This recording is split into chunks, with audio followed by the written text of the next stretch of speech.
Good evening. So today we're going to topic is going to again be fractions and converting fractions to decimals. So converting fractions to decimals. So how do we do that? So it's very similar to what we did last week. So here's a fraction. We got 25 over 100.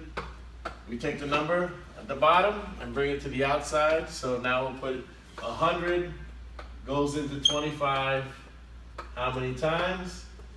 Well, 100 is a little bit big, but we understand that there's always a decimal here at the end of a whole number, so we'll bring it up. So we'll add a 0. So 100 times what makes 250 times 2. 100 times 2 is 200. When you subtract, 0 minus 0 is 0. 5 minus 0 is 5. Add another 0. Keep going. 100 times 5 is 0.25. But there's an easier way to do this when you're working with 100s. All you do is move the decimal 2 places to the left. If it's 25 over 1,000, you move it as many decimal zeros you see. 1, 2, 3. So you move it 1, 2, 3. It would actually be 0.025. That's a shortcut when you're working with hundreds, thousands, 10,000s, etc.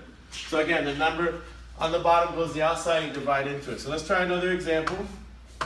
If I have 25 over 8, what goes on the outside, guys? What number? 8. The 8. So 8 goes into 25. How many times? So you got to know your tables. 8 times what? 3. Makes 20. If someone says 3, very good. 8 times 3 is 24. Subtract. 5 minus 4 is 1. Now, we need to add a what to continue? 0. You can add 0, but we also need the decimal right there, right? So bring down the 0. We go 8 goes in 10 how many times? 1 time. 8 times 1 is 8. 10 minus 8 is 2. We can add another what? 0. And we get what? 20. 8 times 2 is 16. And we're left with what? 4. And we can bring down another 0 if we want to. It'd be 40. 8 times 5 is 40. But we always want to round to the hundreds place value, which is a 2. And if there's a 5 here, there's 5 more, you add 1, it'd actually be 3.13. Unless the worksheet or the directions tell you to round to the nearest 10,000, etc., to keep on going. So that's pretty simple. We'll do one more example, and that concludes converting fractions to decimals. And we'll try this one, 15 over 4. So we go here, 4 goes on the outside into 15. How many times? 4 times what comes 3. Close to it? 3. Someone says 3. 4 times 3 is 12. We're just multiplying these two, just so you know. 15 minus 12 is 3. Now what do we do? Bring down a what? Or add a what? 0. But we also need to add a what?